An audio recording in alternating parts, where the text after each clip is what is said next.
do? I don't know. We're just gonna do the damn thing. All right, Katie, shut up. You Katie, shut up. All right, I'm just fucking starting it. Ladies and gentlemen.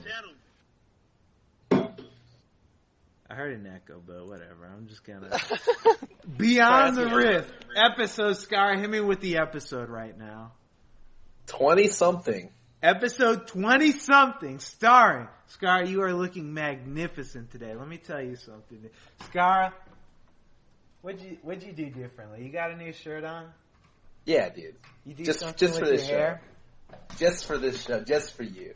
Dude, thank you very much. Scar, the beautiful, lovely host of the show, joining us.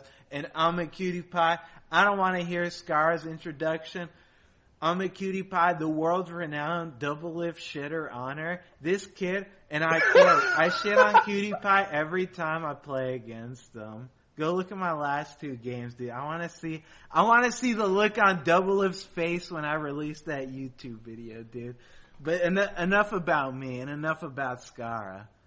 Our special guest, introduce yourself. If you would like. You don't have to if you don't want to. What do I say? Okay, my name is Jared. I play League of Legends. Tell him a little bit about Jared. Pretend you're on your first date. She doesn't know anything about you, Jared. You're sharing some linguine together. I know how much you love that spaghetti. Okay. I like long walks on the beach. Okay. I'm an anime in League of Legends. I stream on Twitch TV. That's exactly what she wants to hear. Alright. I was Challenger and now I'm Master. Alright, we're gonna have to cut you off, Jared. I don't want to hear any Alright, and we're joining us today is my special guest, my best friend Jared Carr. Sadly, before this show started, could you believe it? His webcam broke. I can't believe it either, dude. A catastrophe. But sadly, we're gonna be able to make do with it, or we will be able to make do with it, so it's all good. Before we get into the topics, Jared, have you ever used bloody gear? No. Never? Here, Nuh-uh. Open up my stream then. Let me show you something. I'm going to show you the bloody headset right here. The bloody headset, the ergonomic, best headset on the market right here. It's got everything that you need in a headset and more by Bloody. Let me put this on right now because it's a special occasion being with my best friend, Jared Carr, and that other guy. And I want to give a shout out real quick. I need to give a shout out to Discord. Discord allowing us to communicate with one another over the internet, dude. Jared, sadly, he couldn't be at my house or Scar's house, but thanks to the magic of Discord, it's allowed us to connect with people we never would have been able to before. So shout outs to Discord for doing what they do best. And if you like Discord, dude, go download the program. Discord Q&A at the end. But we're going to get right into the topics. Does that sound okay to you guys? I'm ready. Okay. Jared, you gotta give me a yeah. Wait, you just said, is it okay with you guys? And I said, okay. Yeah, but I want to hear a little more excitement, like, okay. Okay. All right, there you go, Jared. You're sounding real hyped up. So let's get into topic number 1. Jared, this is one where I heard there's been a lot of controversy about the Warwick rework recently. How good is the champion right now? So I'm under the assumption that the champion's garbage in the jungle. I think he might actually be good top line. I think he might not be bad top line. I've seen Hashinshin popping the fuck off with him. And yeah. I have no idea. No, because I've seen Warwick top a couple times too, and he solo kills Rivens, and they're like Riven only players too, and it's like the guy has like barely any experience playing Warwick. I was playing against one, and like he got ganked like 4 times, but at some point, like level 8 or 9, his damage reduction thing makes him so freaking tanky, and it's hard to get through that. Yeah, his damage reduction's ridiculous. It's like 55%, right, or some stupid shit. Yeah. something really high. So like you end up like doing not any damage if he times it well. Yeah, it's pretty ridiculous. Like, especially as an Annie-man, I'd imagine, like, if he shields your combo, you're just dead to him. So Pretty much, yeah. Yeah, I don't think that he's good in the jungle, though. Scar, what do you think? I think he's not bad in the jungle. Like, it's just that, okay, right now, everything looks bad compared to Rengar Kha'Zix, right? It's like, you're comparing a 5-star course to, like, the thing you get aside the street. And that's, like, it's not gonna match up. But if those two champions are nerfed, which they're both getting nerfed next patch. Then you gotta play Lee Sin, Elise, and Rek'Sai. Yeah, but I don't think Warwick's that bad comparative to the rest of those. I think think Warwick's going to be able to match up against Elise and Lee Sin? I mean, Warwick already saw play in ULCS. I think, yeah, it's not bad. Wait, did he do well? He went like 1-6, 3-6. Huh. So I mean, he picked up. It's like not bad. Yeah, he could have been. He got a couple kills, an assist here and there. Like, let's just say maybe his team just didn't feel it. Like, I still think he has the same problem as before, where his pre-6 ganks are kind of bad, but at least his skirmishing isn't awful. So I think I just feel like in this game, you need to be able to win early. Like early game. Like, I tell this to my chat all the time. I don't care how much you like playing fucking Kog'Maw. He's garbage. Because early game leads to a good mid game, which leads to a good late game. If you have Warwick doing absolutely nothing but power farming, and you have the enemy team's Lee Sin, who's just ganking the fuck out of everyone, it's like, there's a problem there for you. You're just going to be giving up turrets, giving up objectives, and by the time Warwick can actually do something, you're just losing control of the map. Yeah, that was old Warwick, where, you just couldn't fight. Like, he would just get slammed before 6, and after 6 he wins all the 1v1s. But the new Warwick, I think he can win 2v2s. With his, like, damage reduction and his healing, and his, like, I think that he has the ability to skirmish early. So he can't, like, get ganks unless it's, like, one of those, the tank lanes that can set up a ton of CC for him. But, like, he's not completely vulnerable to invades as he was before. So, I think he's a better champion for sure.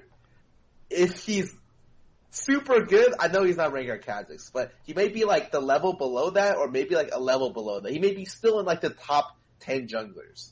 That's garbage. And that's okay.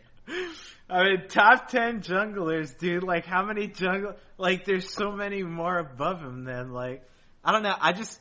I don't think he's bad, but yeah, especially right now, hell no. I don't see why there's any reason to pick him. With lethality buffs, like pick Graves, pick Kha'Zix, Rengar, anything that builds lethality, because I'm pretty sure lethality is absolutely...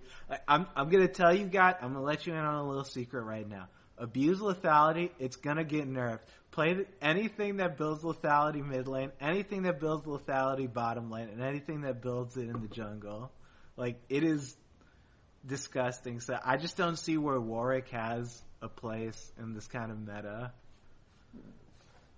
But all right. Maybe. All right, Jared, what do you think of? I'm gonna switch up. What do you think of lethality? Like the new armor pin thing? Yeah. Does it make you sad? Does it make me sad? Yeah, because you must play against like Edge of the Night every single game. I fucking hate that item. It's so broken now too. It's so good and broken. Like every champion, like in my games, everyone has been building. I've seen 3 Edge of the Nights, 3 enemies on every character. It's like, what do you even do as like a combo mage? Like there's no starting off your combo because they're just gonna tank it. So it's like everybody has a Malzahar passing now, and it's like, who do you go on? Well, they just proc the shield, and then there's like 3 people with those bubbles, and then they have a Malzahar support, and he just flashes on you, and you're like, ugh. Yeah. Like, it's hard to choose who to go on in that kind of situation, because Annie has to, like, prep the stun, and so you can't, like, cast another ability without using that stun to, like, get rid of their shield, so... Yeah, that's why I think, like, especially with Warwick again, like, Edge of the Night's another thing where it's just... You can't do anything again. Like, he has no options versus it's just let his team poke him down and then maybe he can go in, but yeah. Yeah, it has to be popped first, but sometimes, a lot of time in solo queue, people will pick, like, non-engaged champs, so we just end up sitting there getting, like, poked by Varus or whatever, and I can't go in because everybody has that shield on them, and then nobody else can either. So Wait, let me ask: do you think lethality brings back like these AD assassins? Because the original idea is like, okay, lethality is there to like AD assassins are doing bad like before, so let's just buff lethality to give them. But like when I see lethality, I'm just like everyone's using it. Like it helps the AD assassins. Don't get me wrong. I play Talon. I play Zed. They're better now. They're great now. But I just feel like they help like the champions who are already really good, like the Rengar, man, the Kha'Zix, the Varus, the Jhin. I mean, again, like I don't discredit Riot. Like they do a great job of balancing the game, but I don't know how you wouldn't have the like foresight to be like, because they lowered Edge of the Night shield cooldown, right? Like Yes, they went from 45 to 30. Yeah, so I don't know how, like, okay, let's buff lethality and let's lower the cooldown. There's no way everyone's just going to start building these items. Like, why would that...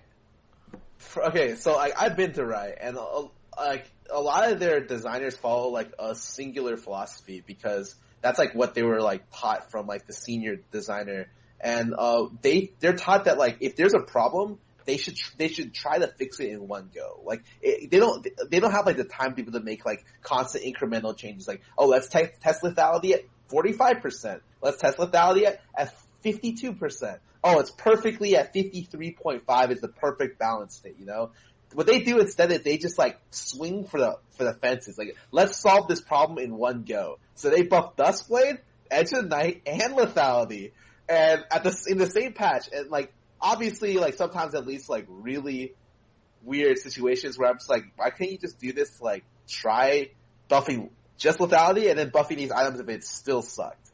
But that's just how Riot's balanced a lot throughout the years. And I don't know if I necessarily agree with it. Like, I like the incremental stuff, but I can't fault them for it. Because sometimes I can't fault them for it either, because, I mean, they got better things to fucking do than that shit. So, like, yeah, it's not on them, but it's just... My games recently have just been dumb as fuck. Like, again, I'd imagine for you, Jared, it's just miserable playing against Edge of the Night every single game when, like, 3 people are running it, but, yeah. It can not be fun sometimes. But, so, I think we all agree, Warwick, he's definitely not going to see, or I guess he'll see play, but he's not a top champion. He's not a top 2 jungler. Dom in chat says he's good against anything that's not those two. I trust him. I'm sticking with my opinion. Final answer. Jared, what do you think? About Warwick? Yeah, you think he's good in the jungle? I think he's a good top laner and he's a good jungler, yeah. I think he's decent. I think he sucks in the jungle. I think he could maybe be a good top laner versus tanks. Katie, I think I've seen your Warwick jungle, and I know what you're saying. Dude, my Warwick... Wait, wait. Were you in that game where I played Warwick jungle? Against, like... Yeah, you picked it on my team. And then, yeah, I was 80 carry bottom lane. Wait, did I pop off or no? I don't remember. Did we win? Something, Cutie. Wait, you carried... Let me put it this way. You carried just in the wrong direction. Wait, but did we end up winning, though? That's all I want to know. No! We lost. We didn't fuck it. No! Alright, maybe I'm just salty because I'm terrible at Warwick, but I'm going to say he sucks ass in the jungle. Maybe he's good top lane. That's end of the discussion. Let's go to the next topic. So all 3 of us only get to meet one another at the last 2 TwitchCons. How was that like, and do you miss each other? This is a touchy-feely one, dude. I mean, last 2 TwitchCons. I only saw you guys the last one, not the one before. Yeah. Wait, what? I saw you the one before. Wait, yeah, we met you. There's no way you could have known. Wait, Jared, we met you. I introduced you to. Yeah, and I was like, "Fuck you," remember? No, that was just this last year, right? Not the 2 no. years. Wait, Jared, hello. That was. Jared, oh my god, I remember now. Oh my god, yeah. Jared, come on, okay, wake up, dude. Wake up, Jared. You're in a dream. Do you remember the first thing you said to me, Cutie? Yeah, I said, fuck you, Jared. He introduced himself. He said, hi, I'm an Annie man. I said, fuck yourself.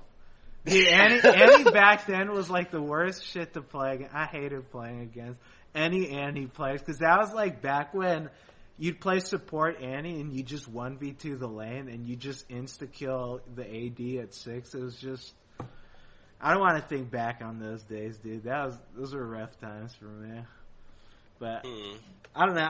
I like meeting you two live at events, man. Meeting Jared, dude. Me and Jared and Skara and a bunch of other people. We went out to eat to this place called Addison's, dude. Do you remember that place, Jared?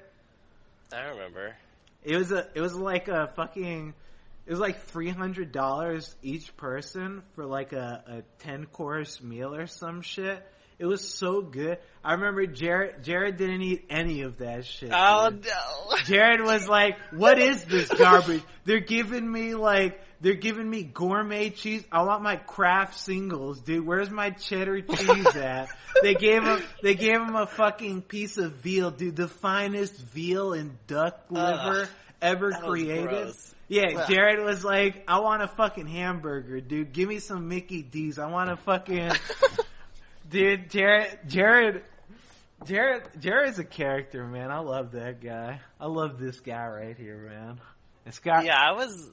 Who was sitting next to me on my right? I know Kiwi was on my left. Poe Belter. I was giving Poe Belter all my food. And no. I was sitting waiting. next to you. No, I was sitting next to you. You gave me your food. I remember you gave me your veal, dude. That shit tasted good as hell. I don't know how you couldn't like any of it, dude. It was so good. Like, Scar, you agree that it was good as hell, right? Like, a lot of the food was great. It's just that it took 4 hours. Yeah, we were there for like 5 hours, weren't we? And like by the time we were done, it's like 10 dude, it's because they're not making chicken tenders, Jared. They can't just pop it in the microwave and it comes out. They're handcrafted. They gave us caviar with like some fucking thing under it and like all this guy. Jared said no. Give me my mac and cheese, dude. I need my mac and cheese. Dude, Jared, that was some refined shit, dude. No, but I was happy that you came with us. I'm happy you decided to go with us because it was funny. Just like I didn't realize the type of food that you like. So if we do it again at this year's TwitchCon, I'll definitely try to invite you to a place more. Wait, how do you know what kind of food I like, though? Dude, because I get you, Jared. You like chicken tenders, spaghetti, and like ketchup. Jared, I get you. I'm like you. I'm like your other.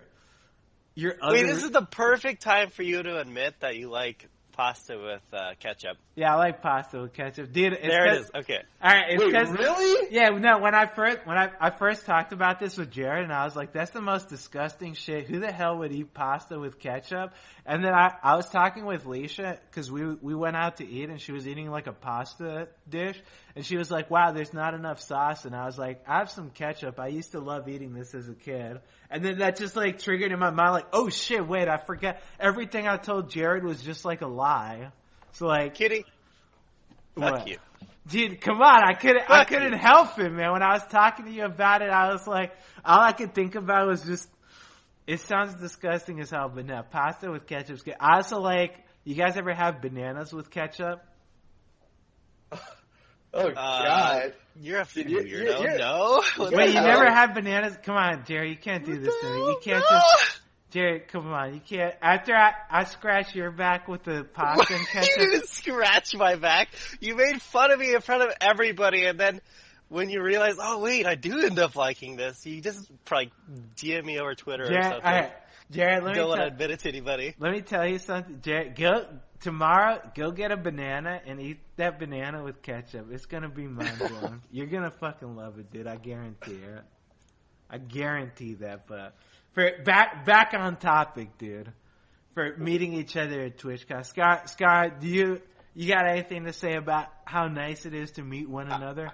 Just when I meet such food connoisseurs like the both of you, honestly, I feel like the experience itself like makes me a better person. Like, I just think it's every time I'm with Kitty, it's always something super funny happens. Like when we were with Kitty, he like the place we went to, Addison's, we all went to eat. It was really fancy. The dinner took 4 hours, like 13 courses. They couldn't even tell us how many courses there were at the very beginning. They were just like, it's a surprise. It's a secret. Yeah, we're just like midway into it, we were like asking how many courses were left. They were just fucking with us. Like the waiter, they saw me in my stupid white t-shirt. They saw all of us stupid ass kids. We were like, dude, how long do we have until we can go? He's like, oh, we're just getting started. Oh, we're like 2 courses in right now. No, the best thing, he's like, this is the last official course on the menu. And I looked at him, I was like, what does that even mean? He just smiles at me and turns away. I'm like, wait, what? So like, we had like an official end to the course, and then we had like a surprise end to the course. And I was just like, get me out, please. Dude, that guy was fucking with it. Now, Addison's, yeah, it's just hilarious being out with, cause we don't look like we're anything but just like some stupid ass kids. So like we went there, and I mean, I have my white t-shirt on. They give me like a silver plate for my phone. So that's what I remember. They gave you like a gold encrusted like plate because you asked for it or something like that. No. They gave me a silver plate that weighed like a fucking ton because it was made of like pure silver.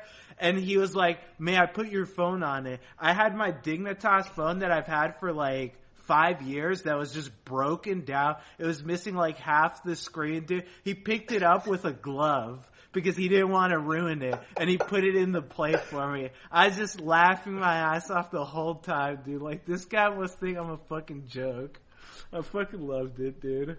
But yeah, the bathrooms there were like crazy. Oh yeah, like, yeah. The bathrooms were gold encrusted bathrooms, dude. Everything gold. Like you see in those movies, it's like usually a joke. Like, okay, the bathroom or the toilet's like made out of gold. Like the towel holders gold. Like all that shit's gold. Like that shit's not real. When I went there, I was just. Like, that shit blew my mind. The doors were like 50 feet tall to the bathroom. I was like, what the hell is going on, dude? I loved it, though. That place was legit. Yeah, and they had all the hand towels, like, stacked in a pyramid, rolled all nicely together on this plate.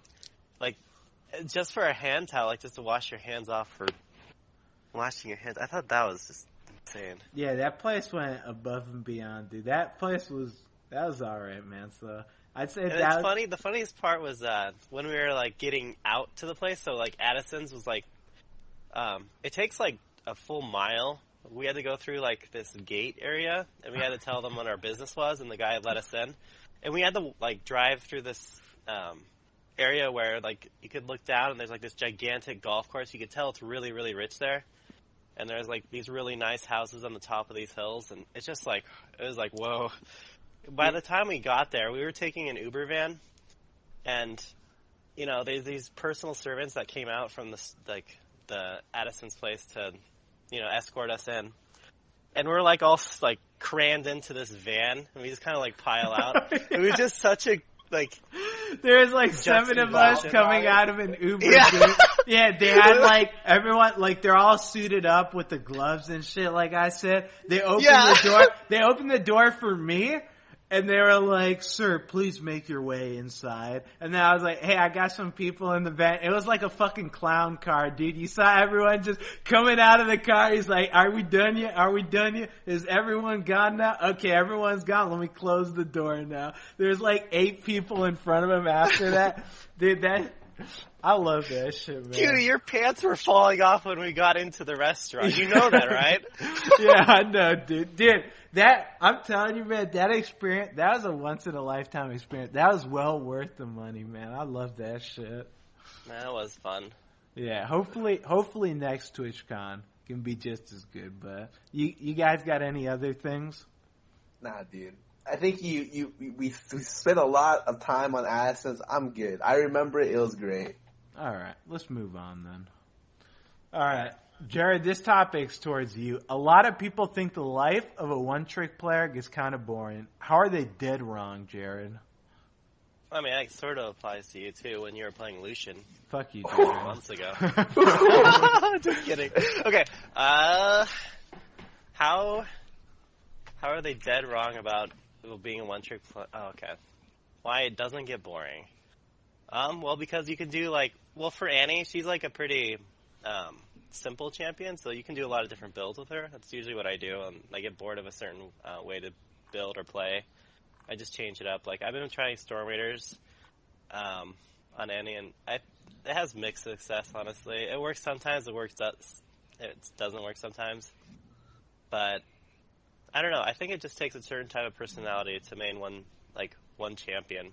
I mean, I feel like everyone starts off, like, maining a champion that they like. Like, I know for me, I used to play a lot of Pantheon and a lot of Anivia. Like, I used to one-trick a lot of things. I never played it for, like, a year straight or anything, but I just, like, get fixated. Like, when I play mid lane, I mainly play Xerath. Why? I don't think he's particularly good. I just think he's fun, and there's just so much to the champions that you can do. It, like, doesn't really get boring. I mean, I guess my Xerath has, like, maybe like 10k mastery points, and Jared's got 2 million, so maybe it's not the best. 3 million. 3 million. All right, don't let me undervalue it. 3 million, but I remember your Xerath, cutie. Dude, my Xerath is clean as hell, dude. But that wait, say it, Jared. What are you gonna say? It's good as hell. What? I said your Xerath's pretty good. Yeah, exactly, dude. So it's just fun, like one-tricking a champion and just learning all the ins and outs, because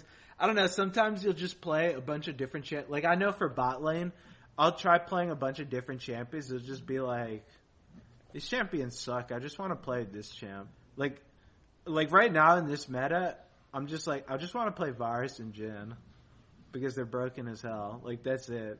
So I don't really feel bad, or it's not really boring to me to just play them, because just learning how to play a champion to its maximum effectiveness is kind of fun for me. What do you Would you say that, like, playing a champion that's good is also fun because you win more? Oh, hell yeah, dude. I mean, of course, playing a champion that's good, like Varus and shit. But the thing, I mean, for bot lane, it's a different beast, because, like, if you're not playing those champs, like, haha, I'm gonna have fun playing Jinx. Oh, wait, Rengar just insta-killed me. Oh, Kha'Zix insta-killed me. Oh, everything in the game just insta-killed me. Azara support, Malzahar support, Karma support, take your pick on, like, anything in the game killed me. So, yeah, one-tricking those champs aren't that fun, but that's just my opinion. Scar, what do you think? I'm just curious what Antibot meant. He says it takes a certain personality to one-trick a champ. What kind of personality we talking about, Jared? What kind of personality you got? A killer personality? Stone Cold? What does it take? I don't know. 'Cause, like, I think you have to relate to the champion on a certain level to be able to play it, like, you relate a certain to amount. Not necessarily. Like, there's different, like, I mean, more so than just, like, the kit or just winning the game itself. Like Tryndamere one-trick ponies. They want to be big and strong.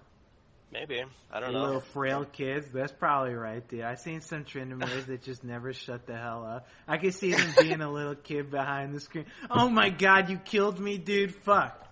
I see those Riven mains too. They want to be big and strong, but they're little fucking kids. I could believe that. Now, I agree with you on that one, because I love playing Jhin. I mean, he's been broken for a while now, but I just love playing him because, like, thematically, I think he's, like, one of the best champions Riot's ever released, because he's just, like, everything about his kit, like, his kit makes so much sense. It ties so well with being, like, an artist fucking killer dude with, like, his ulti, you make them dance and you just shoot them and all that kind of stuff. I know it sounds stupid, but, like, that's what really attracts me to Jhin, is, like, thematically, he's such a well put together champion. I don't know about Annie, because she's just, I'm a fire mage and I fucking throw fireballs and, yeah.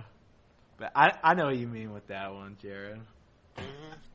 I think for me, at least, like, I'll like one trick, and I use this word lightly, like a champion or a couple champions, like, every month. Like, I'll have a champion I just gotta play. Like when the season came out, I played way too much AP Nast. Like 35 games of AP Nast. Like, that was too much. And, like, I followed up with, like, 35 games of Talon into, like, right now I'm playing, like, 35 games of, like, Singed and Zed. And so it's like every 2 weeks to a month, I'll just change a champion that interests me. But, like, that's, like, kind of like a personality thing where I don't just want to win. I want to win with, like, a champion that I enjoy playing. And so, like, yeah, like I could play like the most meta picks every game, but honestly, like I get a lot more enjoyment out of playing like the champions I want to play, and then winning with those like weird obscure picks. I think like me and Void Boy, for instance, have very similar mindsets in that regard. That he always wants to play new stuff. Like he's like the guy I gotta play a Kala here, you know, and he loves winning with it. And so like him and me kind of like vibe together on that kind of stuff. All right, fair enough, fair enough. Let's move on then. Next topic. So Annie was one of the earliest champions Riot has ever released. How does she fit in the current meta? Man, Scar, why'd you make this topic? I don't wanna have to do this with Jared on air, dude. What's that? What are you trying to say? I think Jared,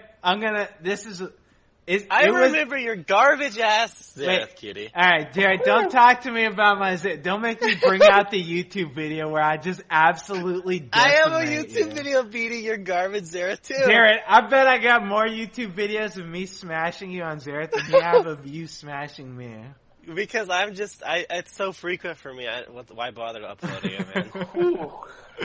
Yeah, I mean, I think that Annie is just like, she's one of those champions where it just feels like she's just kind of like a relic of the past, where she's such a one-dimensional champion that, dude, Jared, come on, I gotta give it to you, man. Like, you're a relic of the past, cutie. Dude, I see someone like Annie, and then one of the newer champions, like, I mean, Lissandra's not a new champion, but she's newer compared to Annie. It's like, okay, well, I have a lockdown AoE mage. Do I want to pick Annie, or do I want to pick Lissandra?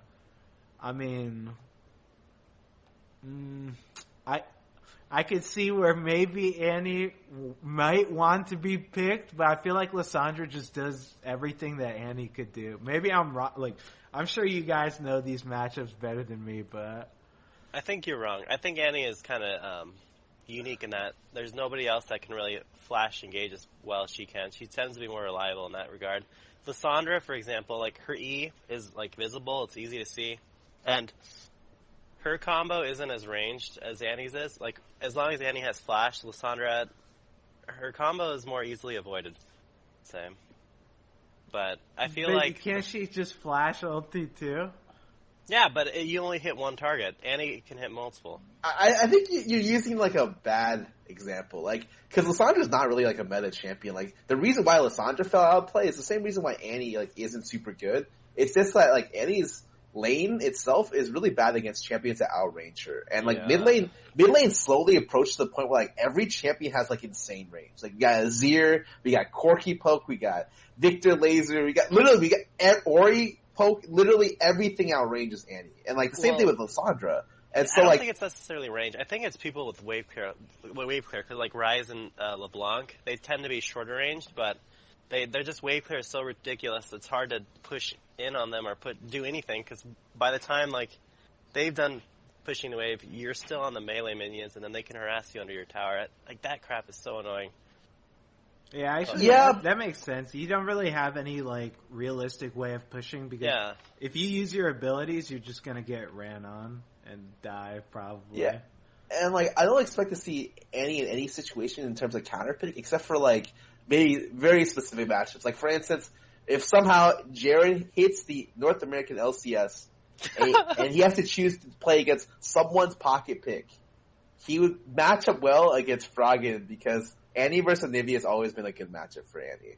But that's like it. Like, everyone else is like, okay, they play Syndra and you play Annie. It's like, well, one of these champs is a lot better than the other one, right? Or like LeBlanc or Ryze, but like maybe you can like Cutie on Xerath. Yeah. Oh yeah, that one too. Like, maybe those two picks are the ones that he can match up well. Everything else, I'm just like, Annie just gets smashed. Like, not only in lane, but also she gets like poke, because like there's so much. The AD carries right now poke so hard. Like, I walk into a team fight and like the team fight doesn't even start. Varus hits me with 2 Qs. I'm just like, wait, what? Dude, if he hits you with 2 Qs, you're dead. Yeah, like, I'm already at like 20%. I can't fight.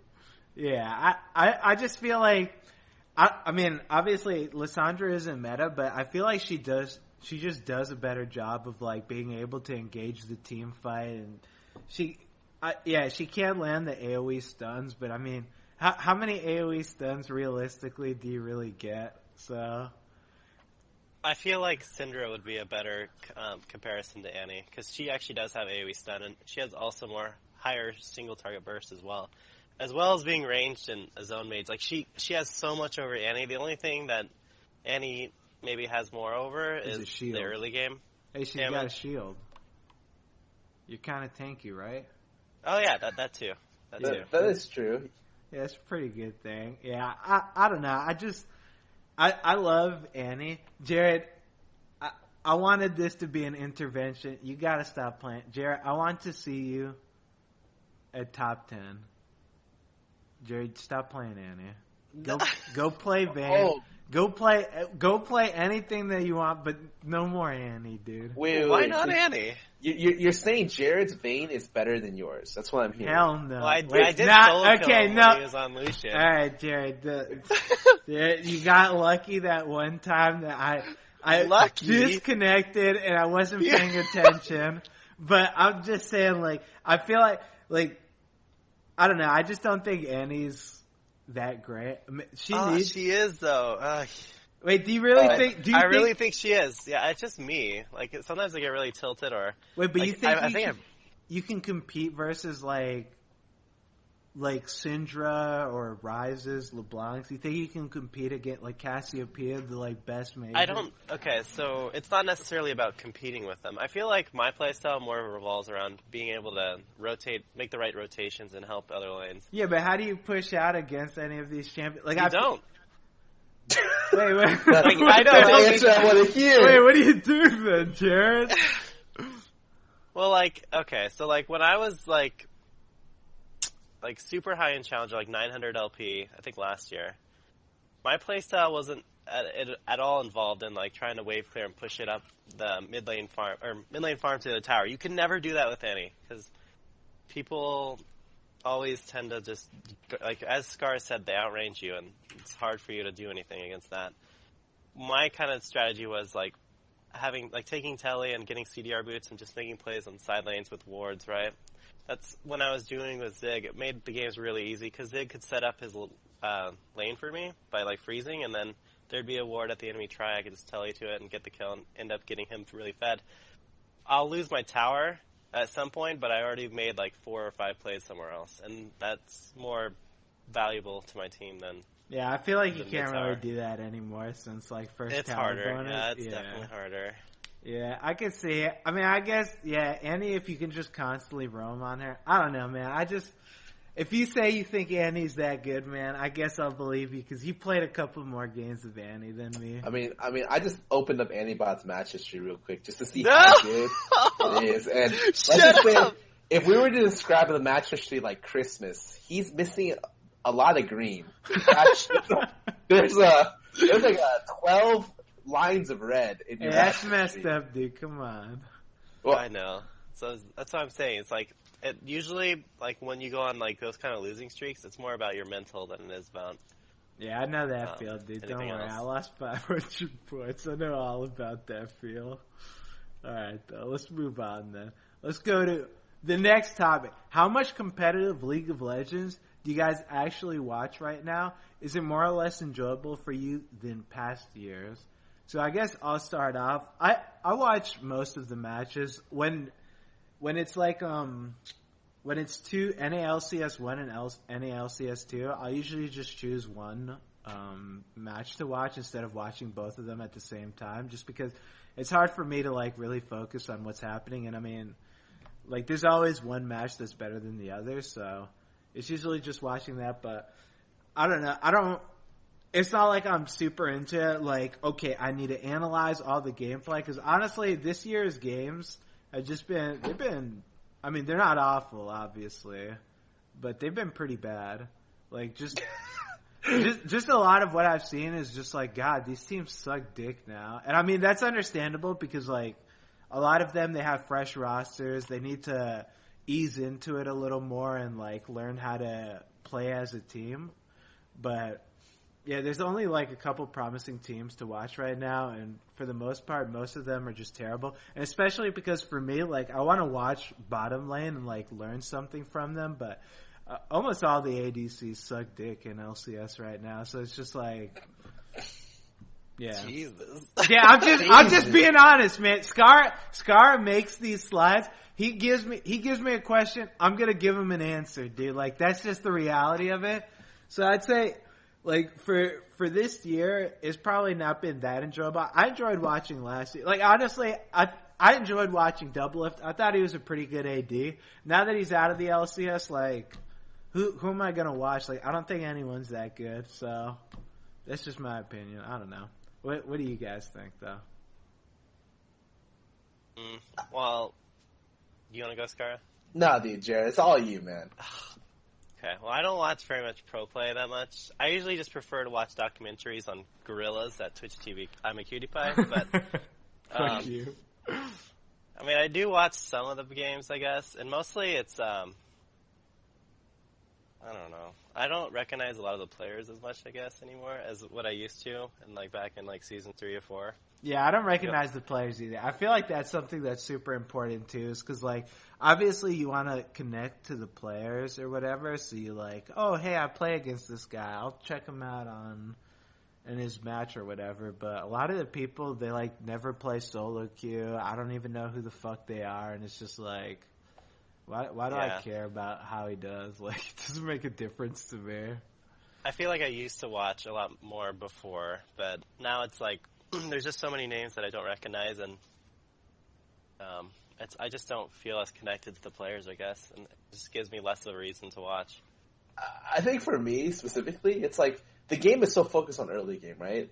Everything, like, you gotta have early game, you gotta have early pressure. I'm okay with that. If that's the meta what it's gonna be, sure, you know? I may not like it in some situations, I don't mind it. But it's like, I want more kills, you know? I want there to be, like, pressure. Like, if you're the better player, I want to see that. But right now, it's like, what's the meta, dude? 2 tanks are hitting each other top lane. Wow, dude, this guy almost lost 30% of his health. Oh, that guy almost lost 10%. He almost broke his shield. It's like, okay, that's boring. Let's go to the bot lane. 2 mages poking each other out. There's like no kill pressure there. It's just like one guy struggling against Zyra and the other guy struggling against Karma. And then at 6 is like there's a possible kill chance, but until then bot lane's kind of whatever. And so literally like all the aggression is tied to like the mid lane, the jungler. And I just think that it's really weird because I like watching different lanes like all go at it. Like there used to be kill lanes in the game, you know, like lanes that could actually kill. Stuff like Alistar, stuff like Blitz. Like, you pick that stuff, high risk, high reward. You're gonna smash this lane or you're gonna get smashed. And no one does that because, like... There's just no point. There's no point. And 2, like, you know, stuff like Exhaust exists to where, like, you can't really smash someone through Exhaust. If you get that sick, nasty Blitz hook or that really good Alistar combo, like, they just exhaust your AD and you're just like, oh, okay, well... I guess I didn't want to kill him there. And so I just think like the current meta, it's like, it's better than the one last year, but it's still... Yeah, I feel like Riot's been...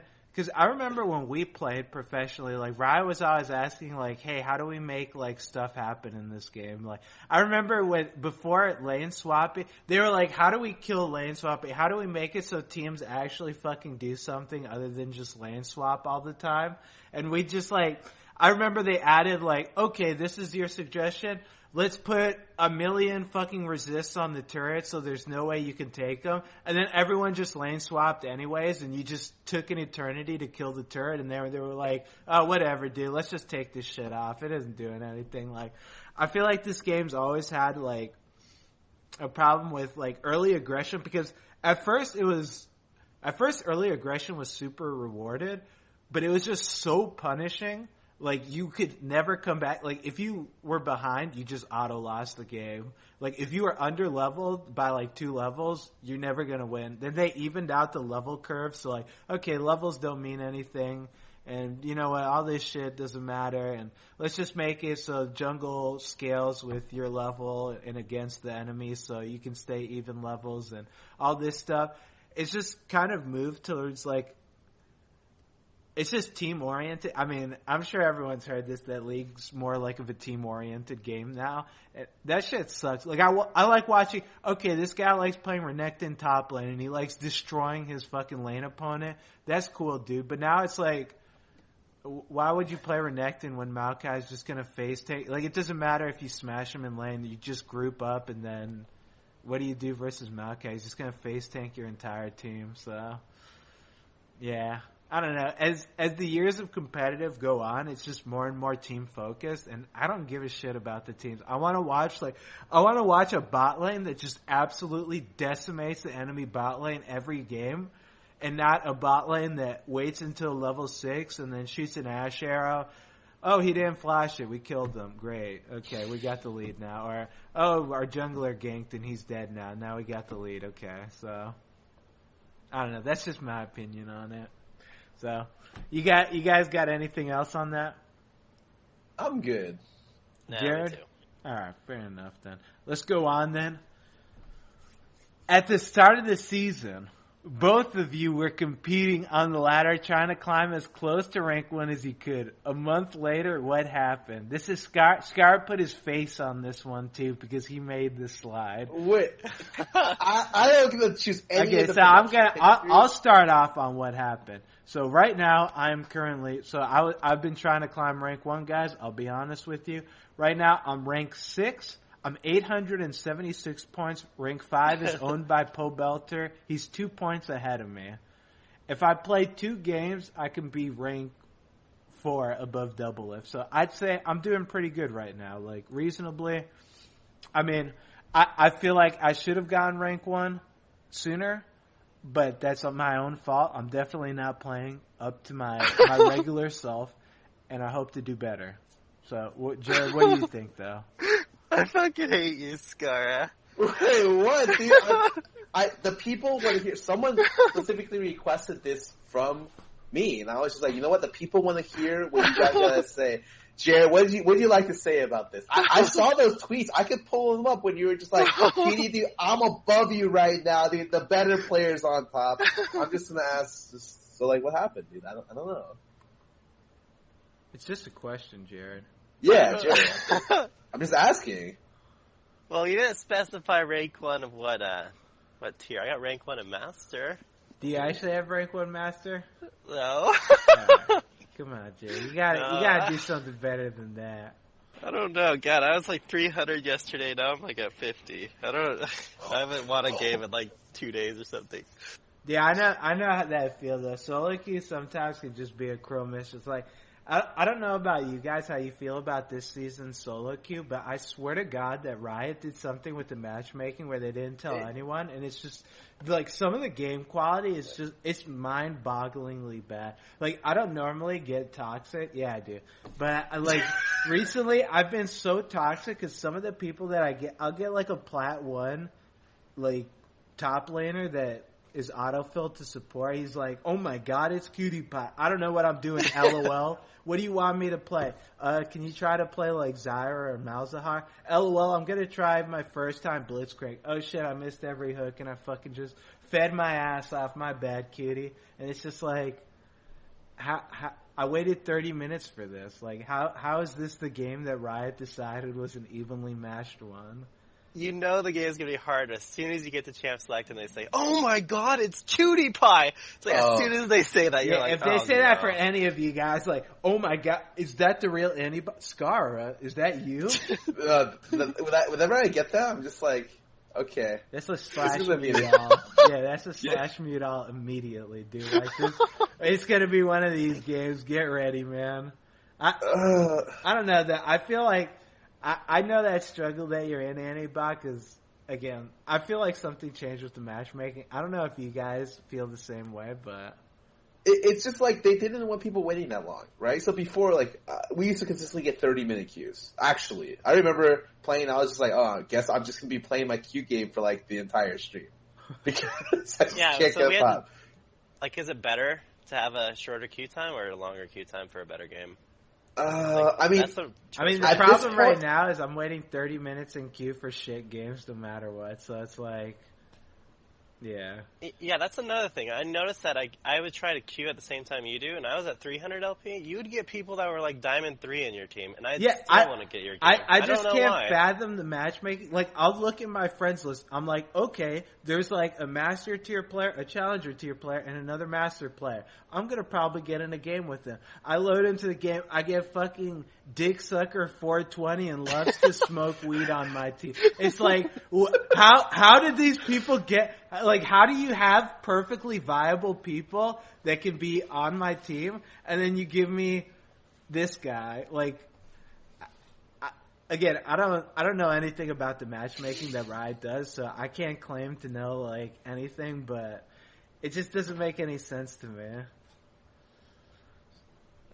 I just hope that I wish Riot would like say something about how the matchmaking works, but yeah, I've been there, Jared. So I know that lost streak. I think all of us have dropped done the fall. Like I fell from 500 LP to Diamond 1 and climbed all the way back last season. I lost 500 LP this season. So. Yeah, I went from Challenger to D1 and then back again just recently. And so it's a mental thing, 100%, but it's also just sometimes the game, you just expect things out of your teammates. And that's the worst, because usually I always say just play your own game, and your teammates will do whatever they can. You try to set it up for your teammates to where they have the easiest chance to execute.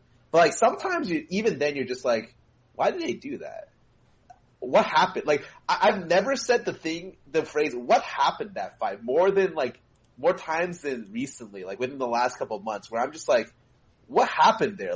We'll go in the fight and it looks great. I'm just oh yeah, dude, we got this fight so easily. I played an assassin. I just picked off their carry. And then all of a sudden, I keep watching. I'm just wait, we're losing. What happened? And then I think about it. I'm wait, my AD just face checked into their guys too. And then we lost. So I understand. I think there is definitely lower match quality. I don't know what to say about it. It just feels kind of bad, because every time I watch LCS every week, I'm just I love League of Legends. I want to play right now. And as soon as I say that, the first game I play is the worst game of the week for me. And as soon as I finish, I'm just I don't want to play League for the next day. Yeah, I know that feel too. Sometimes I'll just play a game and I'll just be God, I just want to call it a day already, dude. It's gotta be one of those kinds of days. So, yeah, I mean, I guess my climb's been going decently, but Jarrett, how would you describe your climb? Man, they're dogs. Well, it's getting some rough patches, I guess. All right, fair enough. It's been all right then, I guess we could say. So let's go on then to the next topic, the last and final topic, the Discord question and answer. There's no LCS review right now. Sky, you wanna inform? I can tell we're not doing the LCS. Jared doesn't watch LCS, man. So we'll be discussing it at a later time. But yeah, so if we do have a guest which doesn't watch LCS, I just thought it was better not to include LCS predictions, because what's the point of predicting LCS if you don't watch it? You can just be I think SKT's gonna win this, or not SKT. Why did I say that? I think TSM is going to win this game. I think C9 will win this game because they're rank 1. And so, rather than doing that, I just wanted to hear more about Anibot as a person, as a high elo player, as a one-trick player, and as a connection to any players around the world. I don't know where I'm going with this. All right, that sounds reasonable. So let's begin our live question and answer. Jared, what happened? You okay? I don't know, all these dogs are barking. I have no idea what you guys just said. Yeah, we just said we love you, man. We're glad. Yeah, we just said we really appreciate that you came on the show. Yeah, so really? We're going to be doing a live question and answer, Jared. Are you ready? Oh, I heard something about the LCS. If you want my input on that, I think the LCS right now is as good as the LCK. All right, perfect. Well, thank you. That's all you need. That's exactly what we were looking. Jared, were you actually listening, or were you trolling? You were trolling. I know you, Jared. Let's start the question and answers, though. So, my man, I think this is the laughing emote, or laughing text in Korean. I don't know what your name is, but... So, I'm currently doing a research for my college extended project. I would really appreciate it if you guys could give me some insight. To what extent do you believe the performance of a professional esports player is affected by their physical and mental health? I mean... Obviously, I feel like everything's affected by your physical and mental health. So, yeah, I mean, it plays a very important part. How much of it is physical and mental? Obviously having good, you can't be the type of player that's like in the middle of losing a game and like, man, what the fuck's the point of playing this? We're gonna lose anyways. You're all garbage. Like, being not mentally fit, I guess, having a very poor mental is a very bad thing for a professional esports player. And for physical, I mean, you want to be healthy. Like, obviously you don't want someone that's on the verge of death, like, hasn't slept for 72 hours. Like, all right, dude, let's hop in and play some League. Like, that's not going to work out. So, yeah, I think that it plays a very important part. But it plays an important part in everything. What do you think, Sarah? Jared, dude, get on in there. I feel like mental and physical is actually extremely important because, like, if I'm inside for like a few days because it's raining or whatever, and I can't go outside to like jog or whatever, I notice my mental immediately becomes affected very negatively. Like, I'll tend to like lose 1 or 2 games, and then I'll just keep that losing mentality into the next game, the third game, the fourth game. Like, I'll just keep on losing these games straight. Like, today and yesterday were rainy, and I wasn't able to go outside, and I've just been losing, like, every single game. I go into the game, and I'm like, I always feel like I'm not tilted, but I'm actually tilted out of my freaking mind, because I just end up, like, mute all, like, at the start of the game. And then, like, I'll just try to, like, make these crazy plays with Telly and just die and feed. And it's because, like, I'm not able to control myself, like, emotionally. Like, the mental just... Oh, I know what you mean by that, dude. Like, some game... Like, when I was on my losing streak, I would always blame my teammates. And, I mean, they do stupid shit, but, like, obviously, like, they're doing stupid shit. It's not entirely their fault, but I was so, like, fucking mentally damaged from the, like, games that I've been... Just the consecutive losses that I couldn't see my own mistakes, my own, like, flaws. So it'd just be, like... It just compounded itself over and over again where it's, like, something happens bottom and we get double killed. Like, I could have hit a skill shot prior that would have done enough damage so that I could have killed this dude in the all-in that just happened, but I missed it. But I won't be able to see that. All I'll see is, like, you missed your fucking skill shot. I can't believe you fucking missed this shit. So, I agree, mental health is probably... You need to not be mentally frail. Definitely. But Scar, I want to add too, like, sorry. Jared, keep going. No, I keep on. I know. Sorry. I want to add because, like, when you're playing with, like, especially in the matchmaking, you get these lower MMR players, right? Diamond 2 to 5. I feel like whenever they make a bad engage or whatever, you follow up on it, and then you end up dying for it, and you're like, God damn it! Like, why did I follow up on that? Like, you start blaming yourself for it, but it was their engage in the first place. Like, I feel like other people's bad decisions can tilt you, because then you end up getting baited into doing that action that gets all of you killed. That really triggers me. Ugh. Yeah, that's the tilter for me too. Like, if my Blitzcrank, he'll, like, flash power fist hook someone, and then I'm like, the jungler's obviously here. Like, there's no reason that they'd step up this far. But it's like, fuck, what do I do? Do I just leave him to die, or do I help him? Do I look like a fucking idiot? Like, I get so, like, mentally fucking damaged that I'm like, I guess I'll go for it, and then I'll just die, and it's like, I'm such a fucking idiot. I can't believe I followed this up. So, yeah, you definitely have to have a good mental health to make sure that those issues don't just keep compounding on each other. Because once it gets going, dude, it's like a fucking snowball. Once it gets going, like, it can just get out of control and it'd just be gone. Like, you'd just be losing every fucking game for the day. So, yeah, you need good mental health and obviously good physical health. Definitely. Let's see. So Tud Life wants to know, rumors of LCS circuit are flying around. Do you see the LCS touring around NA in the next couple of years? Do you think it's lit? I don't know. I don't know what to think about that. I don't know if you heard Kitty or Jared. Like, essentially the idea is, like, they would do, like, a tour kind of thing where they'd go across, like, big cities in the US and they would have LCS at, like, all of these cities. And it would, like, try to imitate, like, real sports, you know, when you're going, like, on the road, you're going to, like, Madison Square Garden, you're going to, like, the Staples Center, yada, yada, yada. But it's, like, I don't really know if I... ask for the players. Yeah, it's That's like, the it's first definitely... thing that comes to mind. It's definitely a pain in the ass for the players. They get practice, like, almost 2 less days, or 1.5 less days. And then, I don't know. I just think that it's. I mean, I definitely think it'd be cool. Like, obviously, like, I'm never gonna go, okay, I'm in Maryland, I want to fly to fucking California to watch an LCS game. Hell no. But if there was something around me, I'd be like, oh yeah, I'll go to the LCS, why not? I'd love to see it live.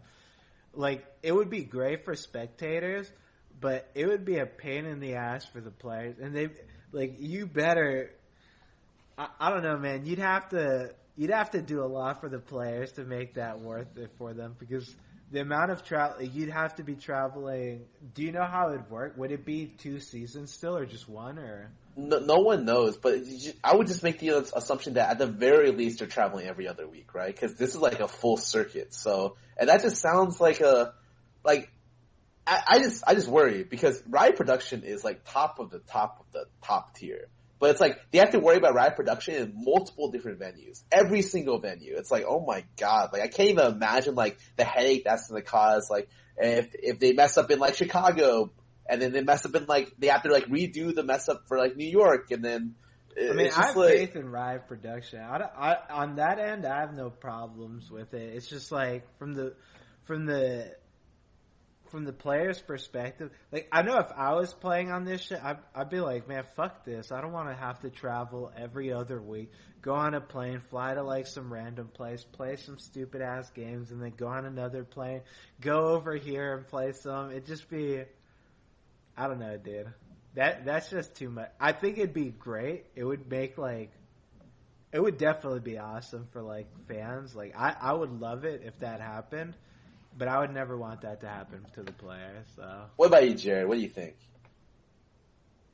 Like the LCS going on tours stuff around the country? Yes. I mean, I guess if they're really close, like really, really close, but I don't live anywhere near like a bigger city like that, so I doubt they'd come over to my city anyway, but I don't know if I'd personally be interested in going, like, to one of them. I guess, I mean, if one of you guys rejoined in the pro team or whatever, like Cutie, if you ended up becoming TSM, I'm a Cutie Pie, like Double If said you could, I would go. Cool. So Cutie's the big draw. It's not the circuit, it's Cutie Pie. All right, you go to watch an LCS match for the players. You don't go to watch it for the gameplay, do you? I'm pretty sure people go for the players. I mean, most people go for the gameplay. I mean, the thing is, like, it's like a different perspective for, like, us, because, like, I mean, obviously we're not fucking professionals anymore, but, like, the gameplay isn't like, oh my, he flashed an ability? Are you kidding me? It's like, oh yeah, he just flashed this shit. Like, what else is he gonna do? So it's not like anything too crazy. I don't know. I like it when the casters get excited about a Malzahar play. Oh, yeah, the flash Malzahar! Yeah, I love that, dude. Like, oh my god, Malzahar solo killed the AD. It's like, yeah, no shit, he's horrendously overextended. It's like, what else is he gonna do? Like, yeah, Malzahar's gonna kill the AD. It's like, I don't know, man. I think most people go for the gameplay. I mean, obviously they care about the players, but I think the gameplay is the biggest draw. But, you know. Let's see, though. My man, dude, best LOL, dude. Cutie Pie Jr. wants to know thoughts on Riot refusing to ask and take seriously the opinions of challengers / pro players in regards to balance change. The highest rank on the Riot Games balance team is Diamond 4 as of 3 months ago. Thoughts? I don't think that shit matters, the rank of the balance team, but I don't know. I think Riot should ask more of pro players what they think of the current meta and stuff. I don't think that like pro players' word obviously isn't law. Obviously, if I have a problem with lethality, is lethality like that big of a problem? Maybe not. Maybe it just needs some time to play out and people to find counters to it. But like, I don't know. I feel like, huh? Sorry. Is that true? The highest player is Diamond 4? I don't even think that's true.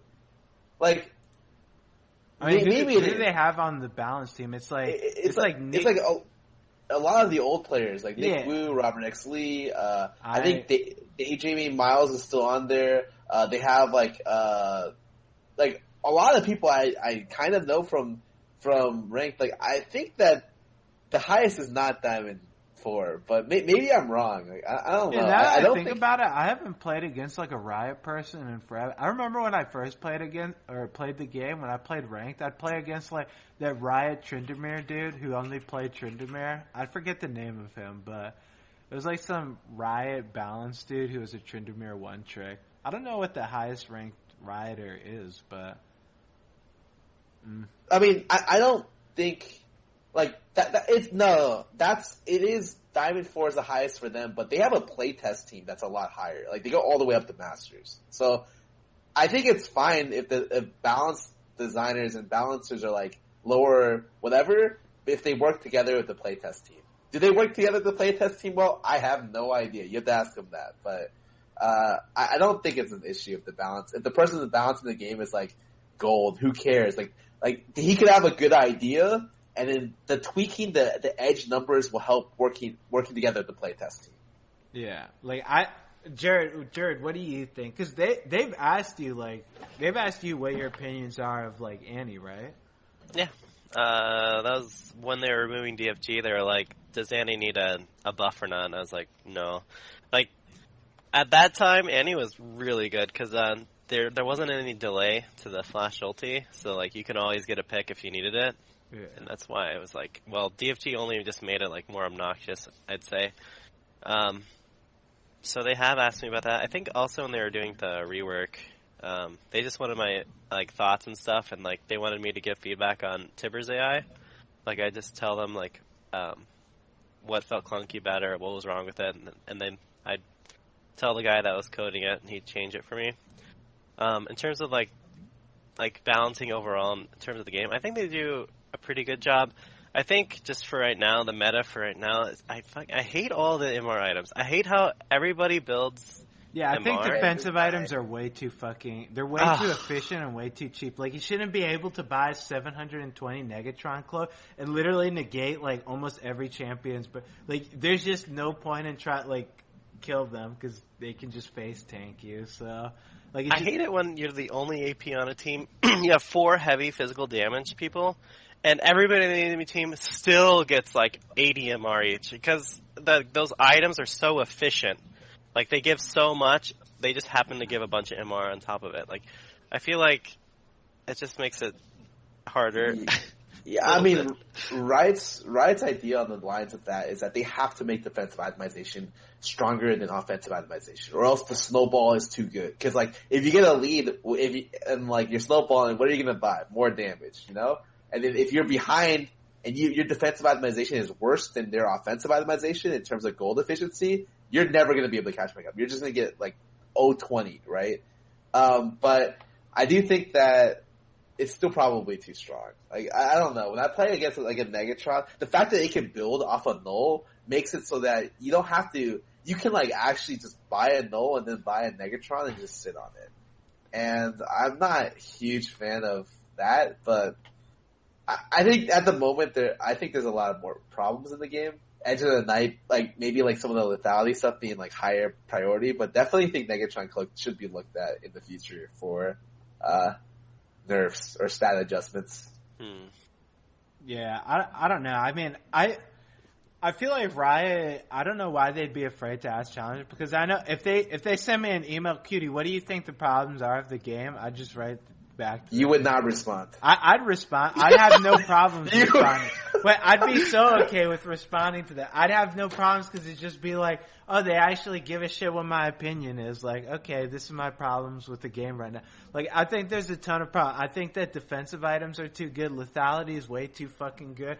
But the thing is, like, lethality is, like, you have to make lethality so fucking good, because it doesn't do anything versus armor if it's not, and then it just becomes the state of like, okay, well, the only thing you can do versus lethality is you have to buy armor, so now you have, like, champions that can't buy armor that just get insta-fucking killed by lethality, and then you have Maokai who also just dies to, like, full lethality builds, and it's just a complete clusterfuck, and it's just, I don't know, man, it's just a mess right now, so... I think it's worse because a lot of the high elo players can see the problems faster than lower elo, and typically when you balance, you want to give them like a couple weeks, you know, to like a month to see how stuff plays out. You don't want to immediately be like, nerf this shit unless it's it like oppresses a huge part of the game. But like when you're playing high elo, and you're just like, oh, the first day lethality changes came in, I stacked lethality on like Talon, and I one hit someone. And it wasn't even like the AD carry. I like one hit like the jungler or the tank. I like did his whole health bar in the mid game because he had one armor item and it wasn't enough against my 84 lethality. And I was just like, should I be doing that? And I can immediately tell after like half a week that it's pretty strong. It's super strong. But Riot still has to wait like a couple weeks, and during the waiting for the couple weeks, right, it just feels terrible. It's just insufferable because like when something's broken, everyone's gonna fucking abuse it. So now I know when I go into game, Jhin, Varus, I'm gonna play against that shit every single game with the same exact builds. And what do I have to do? I just have to go the opposite one. So if they pick Jhin, I pick Varus. If they pick Varus, I pick Jhin. It's like...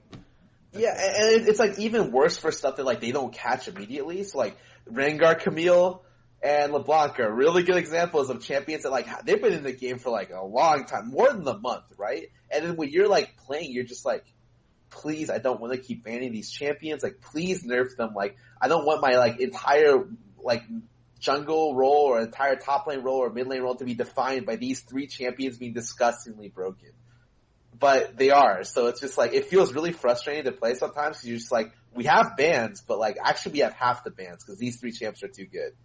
And like, if they ever see play, we're just gonna lose if the other team knows what they're doing. And so, like, you combine like multiple things that don't get fixed very quickly and you just lead to like, plus the matchmaking, I think high-low sometimes gets like pretty frustrating. Yeah, definitely. But let's go. Kappa this, Kappa that. This one's probably good for Jared. Exhaust has been in the game for a long time. Why all the hate now? Is it that good? Yeah, I hate Exhaust. Because like they walk up to you and like the fight starts and you just get exhausted. Like, what the hell do you do? Like, it's a point and click thing that makes you useless for 2.5 seconds. That's so bad for Annie because, like, if I flash in and I try to get a combo off, I get exhausted, I'm useless. That's it. I can't get away from them because, like, exhaust lasts 2.5 seconds. It's not like I can just wait till it's gone and then, combo. I'll be dead by then. But like, I feel like Q would also hate exhaust too, being an 80 carry. Exhaust, yeah. Freaking hate that. It's shit. Like, what if they made it like a skill shot instead? If they made it a skill shot, it'd be worthless as hell. Oh. Yeah. It's like Warwick ulti now. Like, it went from a point and click to a skill shot. I don't think Warwick ulti's that good now. Well, the way I see it is like, I just thought bot lanes could kill each other more. I remember when Exhaust was in the game, but people still ran Ignite bot lane. Cause you just kill, like, if you wanted the blood, you just went for Ignite, you just went for the kill. And it was really easy. But then, they changed Exhaust to like, slow attack speed, I think, as well. Yeah. And also reduce armor MR early, and then it's just like, wait a sec, like you're adding too much power onto this summoner, everyone has to take it. And I think that because of that, like, I would love if bot lane was double ignite again. If that was the standard and you took exhaust because you're really afraid of like the mid lane assassin or something like that, that would make sense. But I think that, yeah, if bot lane could kill each other easier in lane, that'd be cool. I would like that. I'd like to see that. But at the moment, I think you only lose, like, die in bot lane early if there's like a pretty big skill discrepancy, or you mess up pretty badly. Yeah, like, I don't remember how exhaust and it used to be back then, but I remember Ignite used to do more damage and it gave you AD and AP when you used it. So you just run double ignites. You'd literally walk to lane, auto ignite them, and then you just trade them until they fucking backed off. And then you just take the AD bonus and just fucking play it out from there. Like, bot lane was dumb as fuck with that, but it was like, okay, I'm gonna kill your ass now. Now it's like, don't go near me or I'm gonna exhaust. Don't commit to me or I'll exhaust you and kill you. Like, don't do anything or I'll just exhaust you. Like, especially for someone like Jared who plays like a combo mage. If you get exhausted in your combo, you literally are useless. Like, they just negated your entire champion with a point and click ability. And it's just like, okay, you got me, dude. Good shit. You exhausted my flash ulti. So, I mean, Jerry, you must fucking absolutely hate the thing. Do you want it, like, just butchered or what? Exhaust? Yeah. I think it's necessary sometimes too. Like as Scar said, against like certain types of assassins, it's kind of hard to like as an AD carry. Well, I guess does Edge of the Night actually works against like Zed? Well, doesn't it? Yeah. Yes. Oh, okay. Well, I guess you do have some tools to like combat that, but like you hate exhaust when it's used against you, but you love it when it's used in your favor. So like, does that make the summoner like really overpowered necessarily if it's always that way? But Yeah. I don't know. I think that I don't know. In terms of certain matchups, you need it. Like for Katarina, for example, mid lane, she just has way too much pressure early game. Like she'll kill you if you don't have exhaust, because you need some way to reduce that amount of damage. I'm surprised they buffed her early game, honestly, because that champ's just absurd. Wait, but you mean with the rework? Yeah, No, they gave her the buff after the rework. Yeah, they gave her a buff after the rework, and now she just like friggin' one shots you if like the dagger gets anywhere near you. Yeah, I don't know why they gave her a buff that. I don't think anyone was like, wow, Katarina sucks. It's like, wow, she does a lot of fucking early game damage. And then it was like, let's give her more. I'm so torn with Kat because I play Kat so much, like I know how to play against her, and it's just like people just don't move correctly when you're playing against Kat. Like people just have no idea how she works. So like every time I take an all in, and I kill someone, I'm just like they played that terribly, and it's just like the longer Kat is in the game, the worse she gets because people understand and recognize her, like how exactly her bounces work, and she becomes like worse and worse. Whereas like I think other champions like Orianna and Victor and Cassia only get better because even if they do know how they work in Rise, it doesn't matter because they're just such good champions overall. So like right now, I think it's still kind of early in the season. Kat's still pretty good, but like she's like one nerf away from being like not a good champion at all. Like there's a reason why she's only seeing play in competitive against like Syndra. Unless you're a faker, then she just gets blind picked, but you're faker, so I guess it doesn't matter. And I don't know, it just seems like people are dying to her way too easily. Like she just shouldn't come out 5-0 in the laning phase unless you're just a better player than the other mid lane. Yeah, I mean, I agree. I feel like Kat's like a weird champ because she's like the opposite now. She's actually like, I feel like she's garbage late game, but she's like really good. Yeah, she's game. Terrible late game. Yeah, but so I feel like it's like weird because like if you nerf her early game, then she literally has nothing and she's just a worthless champion. Maybe Scar is right where her early game it just takes people to get used to it. But like I've just seen people that I'm like, let me look mid lane, let me see how that's going. They just get insta killed and it's just like, okay, that's it's because when you do the EWQ. Okay, you EW, and then it's like, okay, either you do your mobility or flash to dodge the first W, or you don't do that, and then you walk, instead of walking backwards immediately, if you walk backwards immediately, the dagger automatically repositions behind you. But if you walk forward or to the side, the dagger gets misplaced, so she can't jump to it to get her second passive proc. And that's what does enough damage to kill you. If you can do that, then you can win, like, a lot of the trades against Kat. But it's just like, wait, so when you Q someone, it goes in the only direction lands you're 350 range behind you in the direction that you throw it at him. And if he like moves to the side, the dagger goes like off, like not even in the creep wave. It goes into like the left side bush or something. And so like literally one of the ways to counter the play is literally to just like walk into like the enemy tower because you're not going to be running there. And as soon as the dagger gets thrown in that direction, she can't do anything. And she has to throw the dagger or else you just beat her in the 1v1. So, I don't know. I just think a lot of times people just don't understand. And like this, the spacing timing is a little bit tight. So I can understand dying to her because I've made mistakes. I've died to Kat as well. But it's just like something where every time I see it, I'm just like, they misplay. They 100% like, I don't know. Yeah, I guess that makes sense then. Okay, I think that that'll conclude the question and answers today, ladies and gentlemen. So, Jared, I want to say thank you for coming to our humble abode and being a guest today. Jared, if the people can't get enough of Jared Carr, where can they find some more of you? I guess Twitter at AnibotNA or Twitch TV./Anibot. You sound so That's like it, unsure. Jared. Come on, like yeah. I'm gonna be over Like, here, dude. Yeah, you sound like so unsure. Like, is that really my social media? Is that really where I stream? Dude, be confident. Tell them I don't know you if are. it is or not. I don't remember anymore. Tell them where they can find you. How can they find you? That's how you can find me. All right. I don't want to pressure you. I don't want you to hurt yourself, Jared. So it's all good, man. Discara, if they want more of you, where can they find you?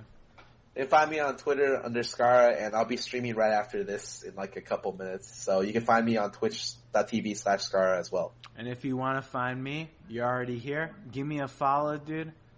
I'll catch you guys tomorrow. Hope you had a wonderful Beyond the Rift. I hope you have a wonderful day. And we're going to be signing out. See you later, everyone. Bye-bye. Bye, guys. Bye-bye.